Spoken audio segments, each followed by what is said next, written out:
Well, well, well. Here we are another week down the road, and what a week. You pin-headed baboons have really been busy giving us plenty to see and say. Far be it from us to question your intelligence. You are, after all, the baboons we put in office, and we certainly cannot expect a baboon to behave like a human being with even a low-level IQ, right? Nevertheless, you have far outdone yourselves this time, and we haven't missed a beat. So let's start saying what we've been seeing. First, we have a completely contrived government shutdown, obviously planned for months for political gain, distraction from ongoing scandals, which we are not distracted from, by the way. You will still be held accountable on all of them. And of course, we know who's pulling your strings and orchestrating your actions. That's the part that's going to seriously bite you in the bare red posteriors you so prominently display. We tell you we know what you are doing. We call you on it, and you just keep following globalist corporate orders in violation of the Constitution and the will of the people. Well, fine then. You can pay the price in the end. Karma is a psychotic bitch, and she always gets her pound of flesh in the end. She can also be the angel of blessings when they're earned, but you'll never know that side of her. You have done pissed mama off now. So, how about that shutdown? The shutdown was deliberately orchestrated by the White House. According to the former foreign editor of Newsweek and editor-in-chief of the New York Times Magazine, why would the White House intentionally cause such pain and havoc across the country? It is a ploy to win votes, concluded author Ed Klein. He told the New York Post that President Obama's closest advisor, Valerie Jarrett, developed a strategy to force a showdown with Republicans over Obamacare. Jarrett recommended shutting down government because, Klein said, she believed voters would pin the blame on Republicans, and that would give Democrats the opportunity to win control of the House of Representatives in the 2014 midterm elections. Klein wrote a critical biography about Obama last year called The Amateur. He said he interviewed more than a half dozen White House and former presidential advisors about the shutdown plan.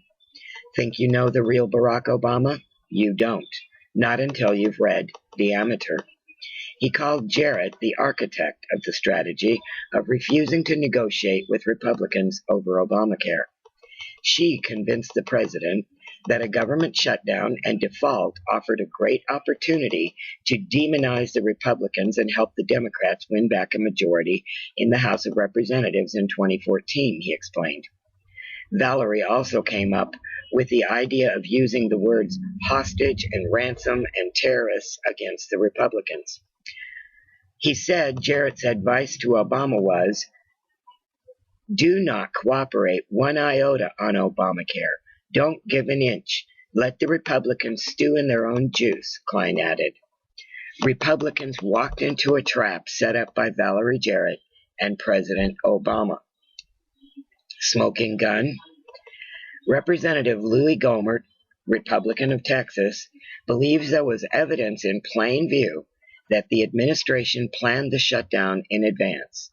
Gohmert told Fox News that on the eve of the shutdown, September 30th, the administration already had barricades and cones in place. They had worked out in advance they were closing these things down, the congressman said. That's the only thing that explains why the White House turned down their proposals and compromises. The Night Stalker. Klein said White House insiders call Jarrett the Night Stalker because she is the only presidential aide who is allowed to spend so much time in the family quarters. Quote, everyone in the Beltway knew Valerie Jarrett was influential, unquote. They didn't know how influential she was. He quoted top Democratic insider Vernon Jordan, whose wife is a cousin of Jarrett, as saying, her power derived from one simple fact, proximity.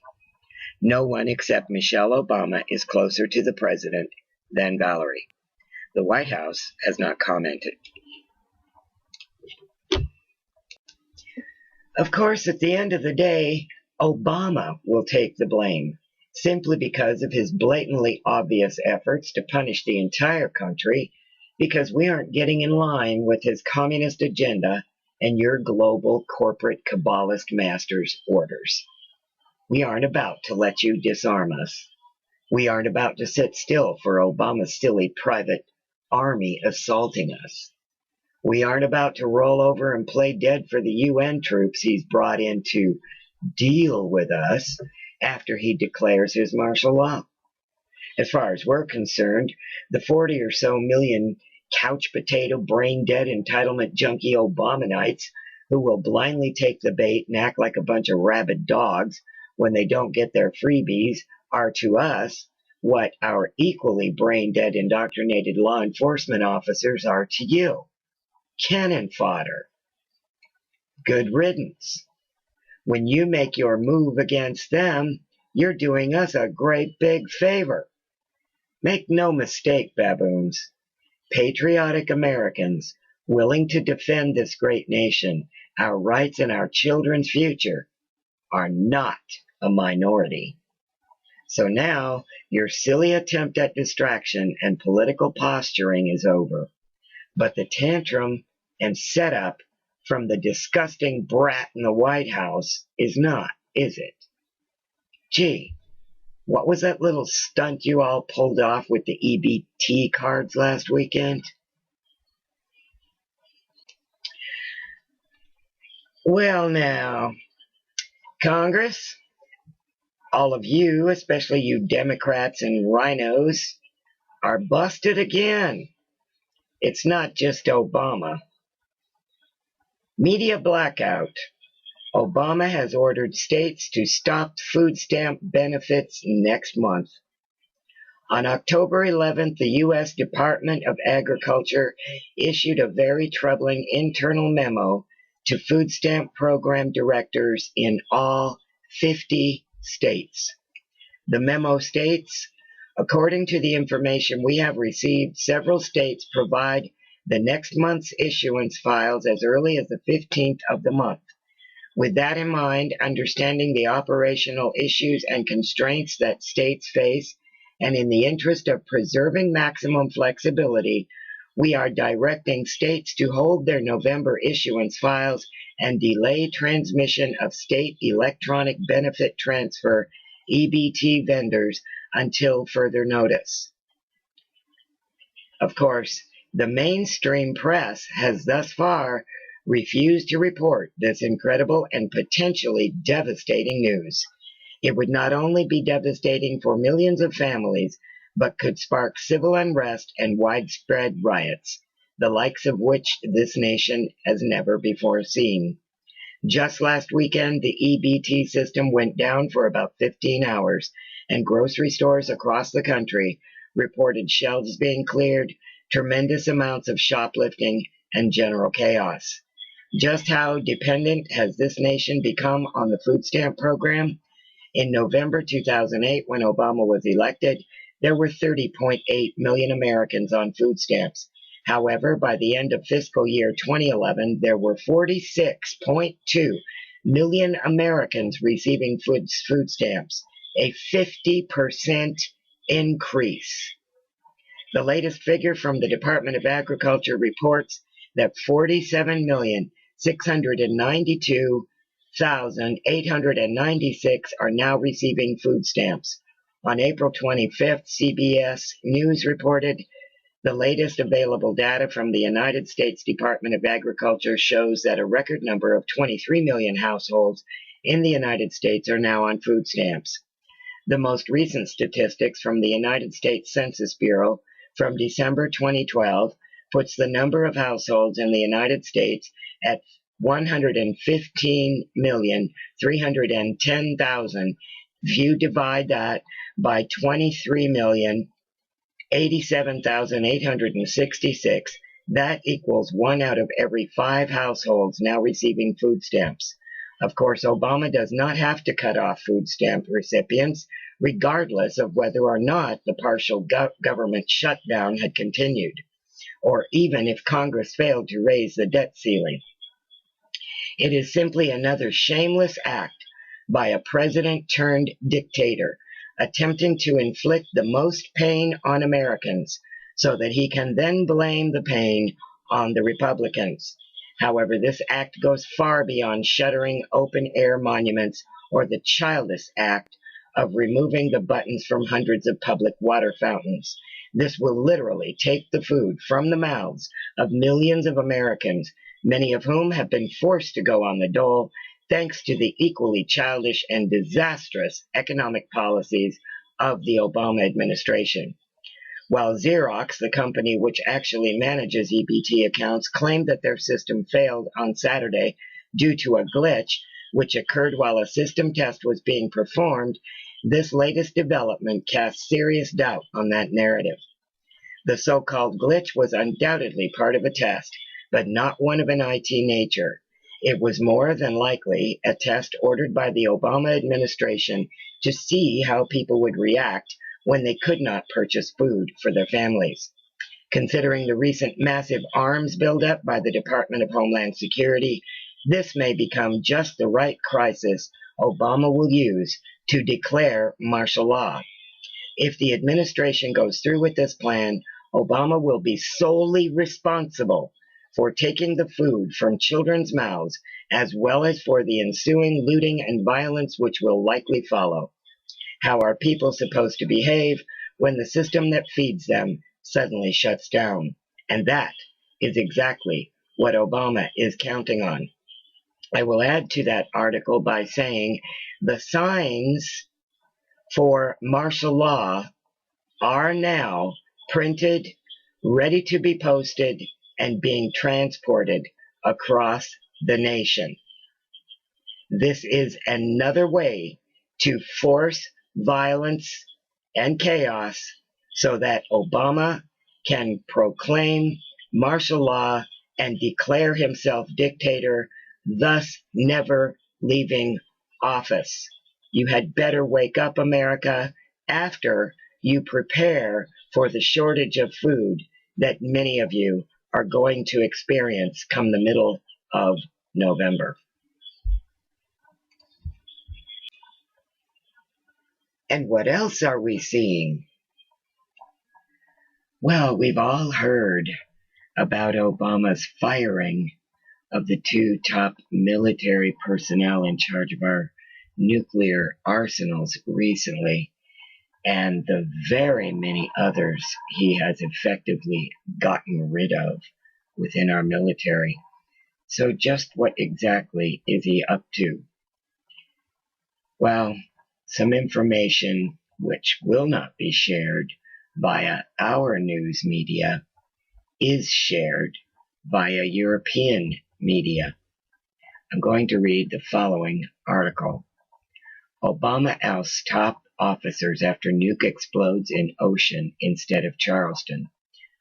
October 20th, 2013. This was in the European Times on October 12th, 2013.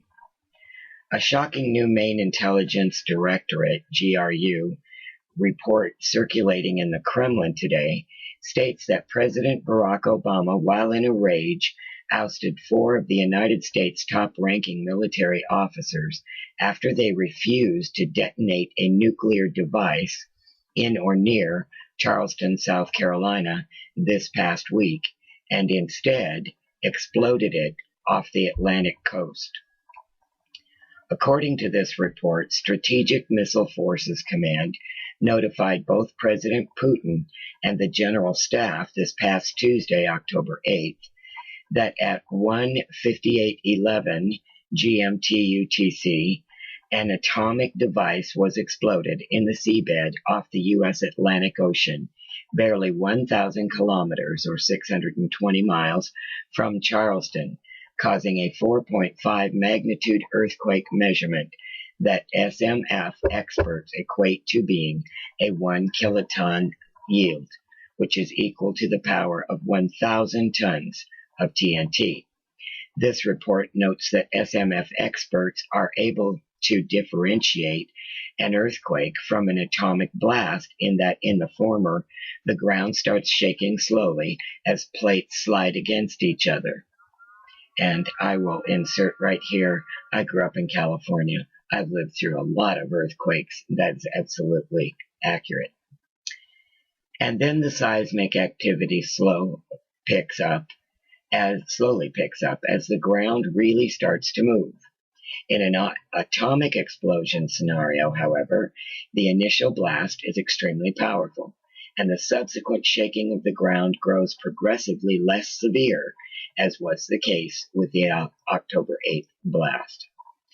The particular atomic device used, this report continues, was a B6111 nuclear bomb, low-yield, earth-penetrating nuclear weapon, otherwise known as a mini-nuke, which was deployed by the Clinton administration in the post-Cold War era, but had been rejected for deployment by Presidents Carter, Reagan, and Bush.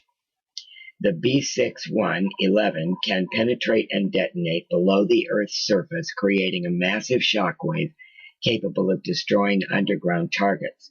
In tests, the bomb penetrates only 20 feet into dry Earth, even when dropped from altitudes above 40,000 feet. But even this shallow penetration before detonation allows a much higher proportion of the explosion to transfer into the ground shock relative to a surface burst. Critical to note, this report says, are that many warnings to this atomic blast were given prior to October 8th, including the highly influential InfoWars website, who on 3rd of September reported, quote, a high-level source inside military has now confirmed to us that Dyess Air Force Base is actively moving nuclear warheads to the east coast of the United States in a secret transfer that has no paper trail, unquote. According to the high-level military source, who has a strong record of continually being proven correct in deep military activity, the Dyess Air Force commander authorized unknown parties to transfer the nuclear warheads to an unknown location that has been reported to be South Carolina, where the warheads will then be picked up and potentially utilized, unquote. Many other reports of an impending event engineered by the Obama regime to cause chaos in the United States we had likewise reported. In our reports, Pentagon warns to expect radical change in U.S. government soon, and Obama retreats to secret bunker as big event draws near. I would like to point out here that the very first person who should be lynched in relation to this is Lindsey Graham. He allowed himself to be used to actually announce to the American public that nukes in the hands of terrorists could result in a bomb coming to Charleston Harbor. He not only knew what the plan was, he was taking part in it and doing everything he could to blame someone else beforehand. Does 9/11 ring a bell? Back to the article. In the aftermath of the Obama regime's failed false flag nuclear attack on Charleston, GRU analysts in this report say, was the president's unprecedented ousting of America's top two military nuclear commanders, U.S. Navy Vice Admiral Tim Giardina and U.S. Air Force Major General Michael Carey, and two of the U.S. Marines top officers, Major General Charles M. Garganis and Major General Greg A. Sturtevant. Admiral Giardina and General Carey, this report says, were ousted by Obama due to their being the officers responsible for leaking the information about this impending nuclear attack on Charleston to Generals Garganis and Sturtevant, who in turn began leaking this information to various global intelligence sources, including Infowars.com and France's highly respected ddefensa.org. while Admiral Giardina and General Kerry were the first to note Obama's transferring of nuclear weapons to Charleston outside of the normal chain of command. GRU experts say in this report, Generals Garganis and Sturtevant were tasked with leading U.S. Marine troops from Camp Lejeune in North Carolina to begin the implementation of martial law under this false flag after it had taken place.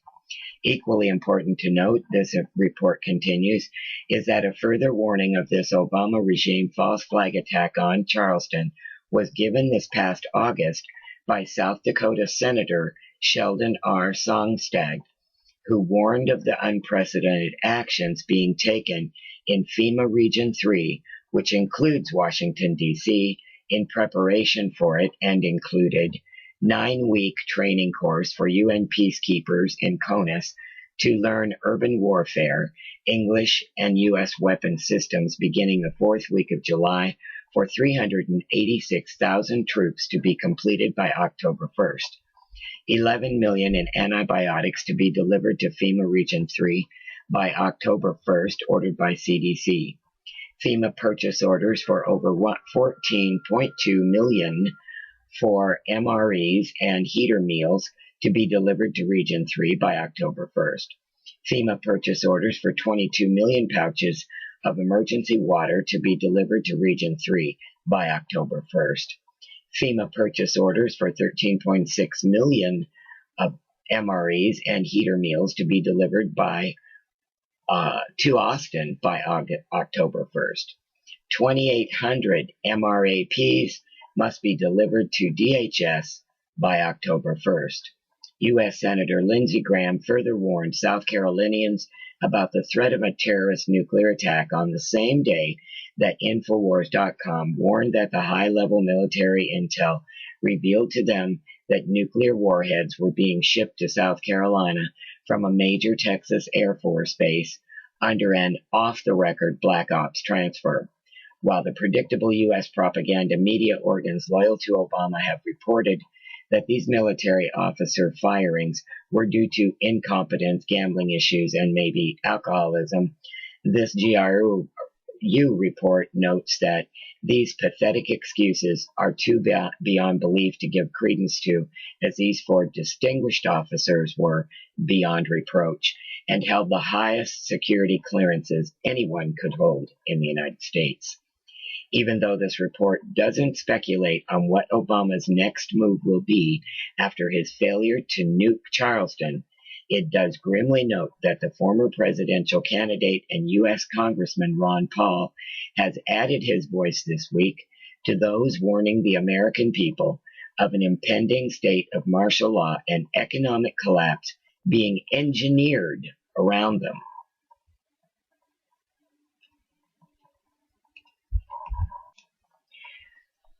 And then there's this excerpt from an article written and published yesterday from the European Union Times, EU Times online newspaper. The vast majority of the American people themselves, not knowing of Obama's master plan to destroy their country, this report says, has been fully explained in the Grimm report issued last week by the Committee to Protect Journalists, CPJ, that concluded that far from fulfilling his campaign promise to improve transparency, the president has instead presided over an unprecedented campaign to contain leaks and to control media coverage of government operations. Even the popular American science fiction writer Orson Scott Card has now begun openly warning against Obama by stating, quote, Obama is, by character and preference, a dictator. He hates the very idea of compromise, he demonizes his critics, and despises even his own toadies in the liberal press. He circumvented Congress as soon as he got into office by appointing czars who didn't need Senate approval. His own party hasn't passed a budget ever in the Senate. Unquote. He goes on to say, in other words, Obama already acts as if the Constitution were just for show. Like Augustus, he pretends to govern within its framework, but in fact, he treats it with contempt. And surprisingly, one of America's top radio broadcasters, Michael Savage, has now joined the global call for the Obama regime to account for the other missing nuclear weapons planned to be used in the upcoming false flag event meant to throw the United States into civil war.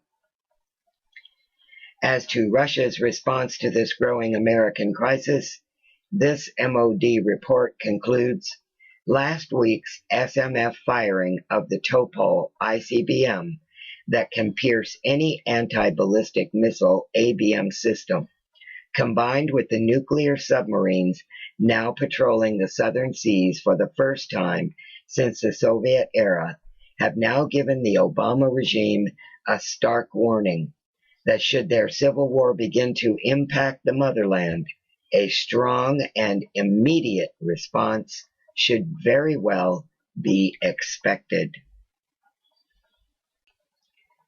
It's a good thing the people are paying attention, isn't it? Now that we know all about the planned nuclear attack on our soil, organized, ordered, and carried out by our own government to be blamed on the ever-present, ever-elusive, in fact, non-existent terrorists like Al-Qaeda, and thanks to people like this author and others, it will be globally viral by tomorrow morning, if it isn't already. It's going to be kind of tough for the toddler and the baboons to pull it off.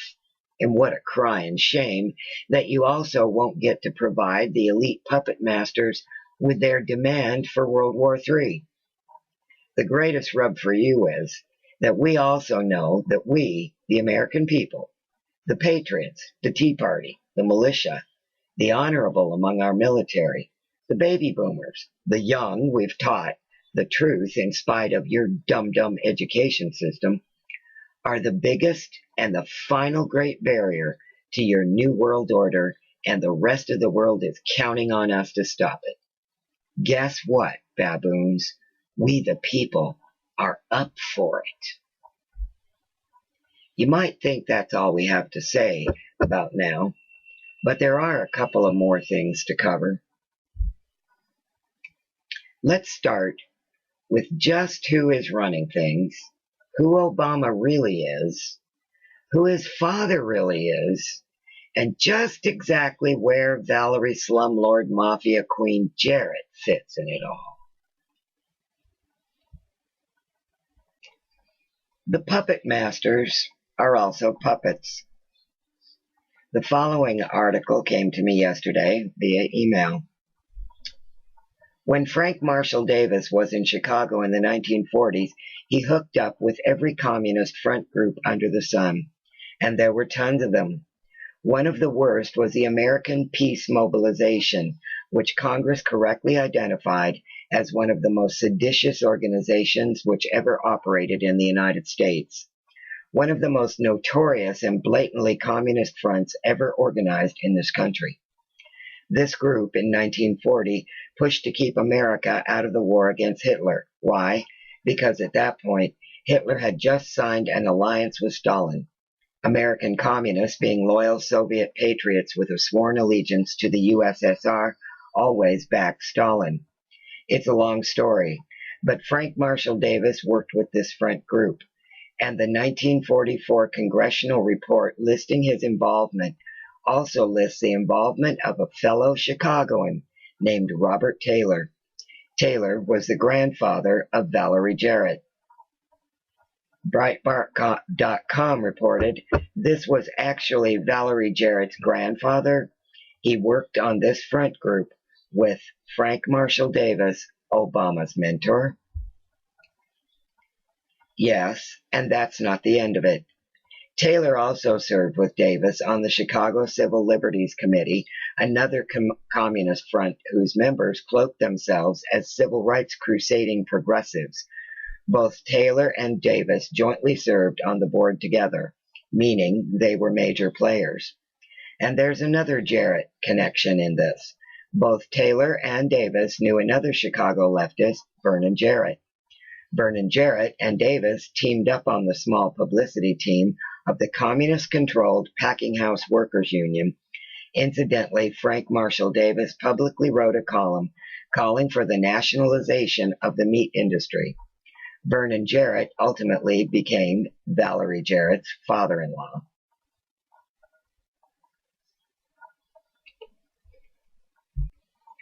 What a delightful hobo stew of agendas at cross purposes you idiots have created by allowing the strutting peacock to sit in the White House instead of the murderess you could have put there. And by the way, we the people are way on to her already. There will be no more Clintons in the Oval Office. We've still got plenty of time to destroy her in the public consciousness, so we'll just save that for another day. Unfortunately for the toddler, his love affair with his mirror has prevented him from paying attention to his slobbering supporters and has failed to pay his debts. Like, that's a big surprise to us. But apparently those he has backstabbed and snubbed have their noses out of joint and have abandoned ship with the rest of the rats. It's pretty bad when Oprah Winfrey turns her substantial backside on the anointed one. The outlandish habit of using the race card over and over again is literally backfiring now, isn't it? Oprah effectively gives the Obamas the finger, and Alan West calls a spade when he refers to our illustrious infant-in-chief as a spoiled brat. Gee, lefties and rhinos, those actions didn't come from the Tea Party or white America, did they? This entire fiasco of the last 5 years, as tragic for the American people in this country as it has been, is just plain pathetic, amateurish, and ignorant. We no longer believe a single word any of you say. We don't even tune in to the mind control machine to hear you. We don't give a damn what you think you're going to pass before you know what's in it, because we are not going to comply. End of story. Even if you manage to get the stolen software redesigned for the phony healthcare system, we aren't going to sign up. Oh, you'll get the junkies, the illegal immigrants, and a few zombie Democrats to fork over all their private info and line up to be chipped. But they aren't the ones who can pay, are they? Don't think for a minute that we're going to stand by while you talk our children and grandchildren into paying for your mass data mining and human control program. Nope. They still listen to us, not you. And we will keep it that way. The parents of America are still parents, and we aren't going to stand for Common Core either. We happen to agree with Dennis Miller on this one. Today on his radio show, after a small business owner shared the fact that he is being destroyed by Obamacare, Dennis gave him some Jim Dandy advice. This advice goes out to all business owners in America. If you have to downsize because of Obamacare, go out to your parking lot. All of the idiots who voted for Obama are still drinking the Kool-Aid and will most likely still be sporting the Obama-Biden bumper stickers. So fire them. They will surely understand why you're firing them, because it's what they voted for. Why would you punish some poor sap who didn't vote for this disaster in pants just because they have less seniority? Time to put the consequences where they belong, on those who ask for it. Reward those who had enough gray matter to recognize an enemy at the gate and voted to keep him out. Great advice, Dennis, and we thank you for it. So that's it for this week, Congress. But we are watching every move you make. And oh, by the way, forget that Constitutional Congress and that dandy new communist jihadist manifesto the Jarrett thugs have presented and the Bush 1,000-year Fourth Reich. Never in a million years, baboons. This is still America. For more than 200 years, the men and women of this nation have fought to preserve our God-given rights and freedom. And we sure aren't going to stop now. You can take your New World Order, your UN, your idiotic PC, and hit the road. If we don't catch you and deal with you first. Right now, the getting's good. Yeah, karma will get you. It'll get you anyway. And you could always man and woman up and realize which side of the fence you are most likely to survive on. But we doubt you have the big brass spherical orbs to do it. So, until next time, pleasant dreams, Congress. And don't forget, we are the answer.